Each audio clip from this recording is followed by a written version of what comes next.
Assalamualaikum bang. Bang, abang nak kereta mewah yang handling padu, performance padu, abang kena ambil Audi A5 S-Line original bang.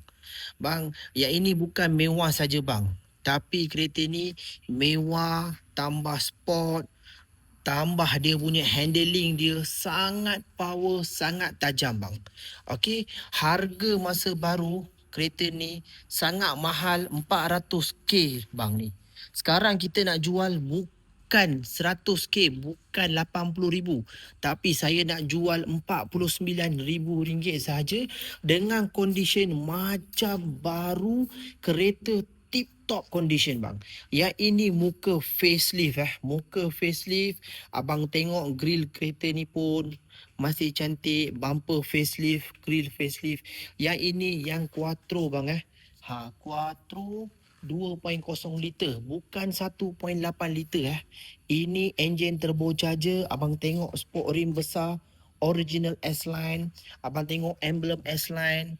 Okey, ada skirting S-Line. Abang tengok warna ni, semua lain bang. Yang ini barang betul-betul saya cakap sangat-sangat untung abang beli bang.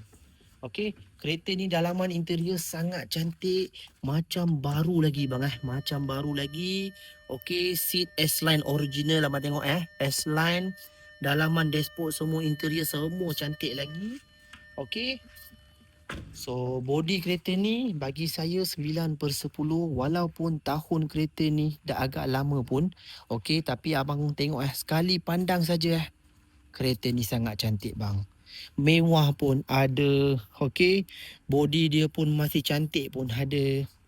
Okey, lining kereta ni abang tengok ni lining semua ni semua masih cantik lagi bang. Okey, sekarang abang nak beli tak? Harga 49k, saya nak jual, siap tukar nama, siap Puspakom. Okey, boleh nego lagi, tak ada masalah. So lampu depan, abang tengok lampu depan dah tukar, dah masuk lampu facelift 2,000 lebih. Harga 49,000, siap tukar nama, siap Puspakom. Enjin cantik, gearbox okey, aircon sejuk, kereta enjin tak ada masalah, turbo tak ada masalah. Harga ni murah bang. Kalau abang nak murah lagi, abang datang kedai, jumpa saya, kita nego sampai jadi. Nombor cantik 3363. Apa-apa, abang mai kedai, test drive, lepas tu kita nego sampai jadi, insya-Allah kita bagi sold.